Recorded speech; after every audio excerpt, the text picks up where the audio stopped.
Welcome to This Explainer. Okay, today we are going to unpack a concept that honestly feels like absolute mathematical magic. We're looking at the true, undeniable power of compound interest and how it can literally rescue you from what's known as the middle-class trap.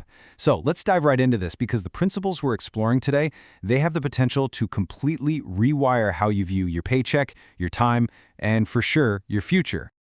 Let's be totally honest here. Have you ever asked yourself this exact question? Why does your salary just seem to vanish into thin air by the 15th of the month? For so many of us, our income feels like sand slipping through our fingers. The second the money hits your account, it's instantly swallowed up, right? Rent, the new mobile bill, groceries, that premium streaming subscription, maybe a sudden medical expense or an impulsive weekend trip. And suddenly, boom, you're halfway through the month staring at your bank balance, just waiting for the next payday. You put in the time, you do the hard work, but somehow the money never really seems to work for you. And this brings us right to the core problem, the middle-class trap. You see, earning a decent salary doesn't actually guarantee wealth if it's quietly slipping away into EMIs, equated monthly installments, and random subscriptions. It is a vicious financial cycle. Your income rises, which is great, but so does your lifestyle inflation.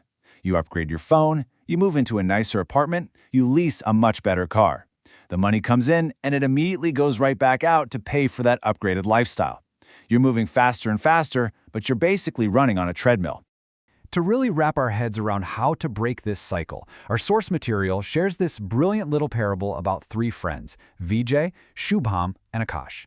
Now, they all moved to Mumbai with the exact same engineering degree, the exact same middle-class background, and the exact same dream of making it big in the city. They drank at the same tea stalls, they caught the same crowded local trains, but they had completely different mindsets about money. And as you'll see, that led them to three entirely different financial destinies. It's absolutely crucial to understand the fundamental contrast in their financial philosophies here. Vijay, well, he believed in spending first to enjoy his youth, assuming he just saved whatever happened to be left over at the end of the month. Akash operated on the exact opposite principle.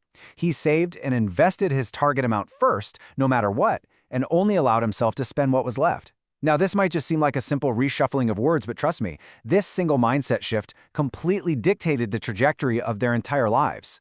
Section 1. The Lifestyle Inflation Trap, or Vijay's Illusion of Wealth. 24,000. That number is just wild. So when Vijay got his first job, he was making 30,000 rupees a month. Not bad, but immediately he wanted that flashy Mumbai lifestyle.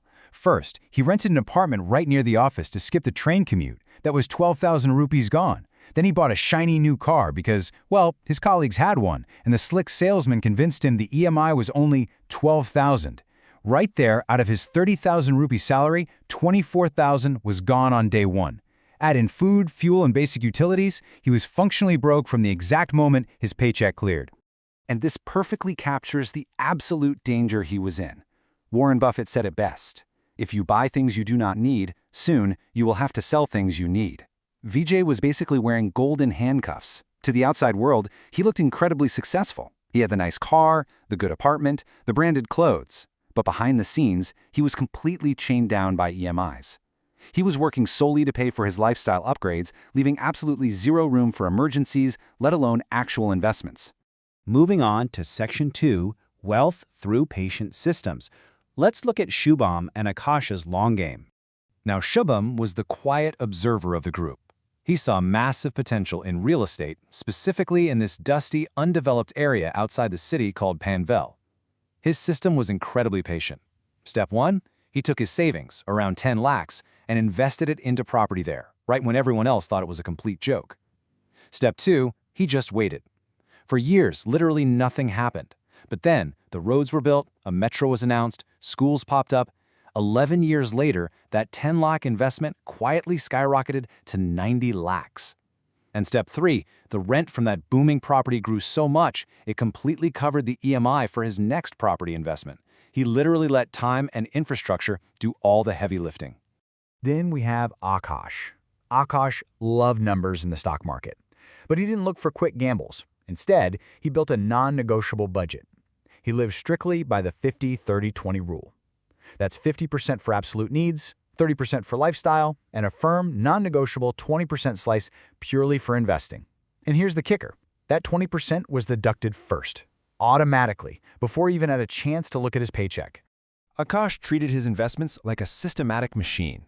He set up auto debits for index funds, so he wouldn't even have to think about it. Crucially, he increased his systematic investment plan, his SIP, by 10% every single year, completely regardless of whatever salary bumps he got. When the market crashed, he never panic sold. No way. On top of that, he'd take on freelance IT projects on the weekends and pour 100% of that extra income straight into his investments. He was building multiple streams of inputs for his compound interest engine. Which brings us to another incredible piece of wisdom from Warren Buffett. The stock market is a device for transferring money from the impatient to the patient. It is so true. While Vijay's friends were out there panic selling during market dips, Akash was actually increasing his investments. He clearly understood that buying during a downturn is essentially just buying stocks at a massive discount. He wasn't just buying stocks, He was using his extreme patience to buy time. Section 3. The 7-3-2 Rule. This is the mathematics of extreme patience.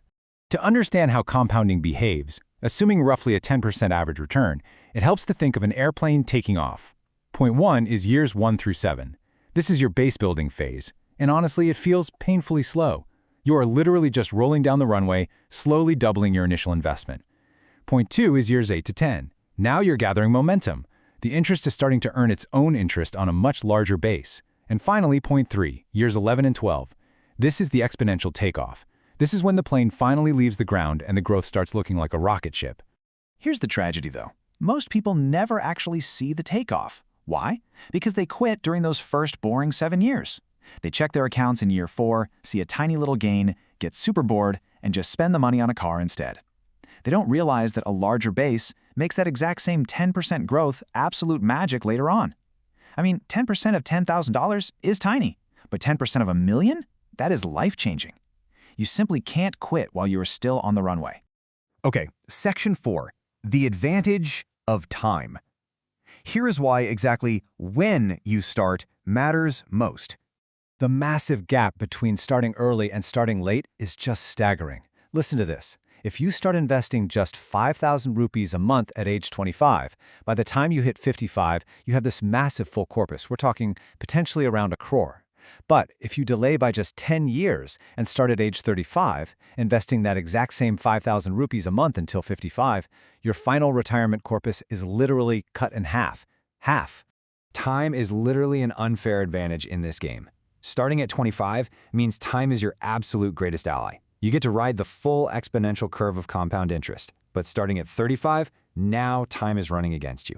You're going to have to invest significantly more money, take on way more risk, and experience a lot more stress just to try and catch up to that 25-year-old. You can always work harder to increase your salary, but you can never, ever buy back time. And that loops us right back to this ultimate truth that solves the trap we discussed at the very beginning.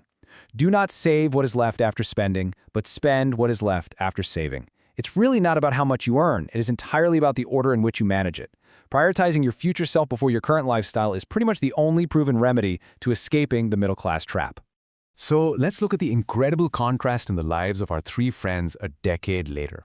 Vijay, the guy who chased lifestyle inflation, is now totally trapped by 20 years of EMIs. Sure, his salary went up, but his expenses grew way faster. Shubham, through his extremely patient real estate strategy, is financially free. His assets literally work for him while he sleeps. And Akash, with his disciplined 50-30-20 stock strategy, he has passive income that completely covers his living expenses. He goes to work because he wants to, not because he has to. Remember, they all started with the exact same salary, but only Shubham and Akash managed to buy their freedom. So, I want to leave you with a pretty provocative question today. Which of these 3 friends do you see in the mirror? Are you running endlessly on the EMI treadmill like Vijay, or are you building the quiet, patient systems of Shubham and Akash? Take a second and really reflect on your own habits. Because if you're ready to make a change and want a step-by-step roadmap to start your own SIP journey, jump into the comments below and let's keep this conversation going. You absolutely have the power to change your financial destiny, and it starts today. Thanks so much for watching, and we'll see you next time.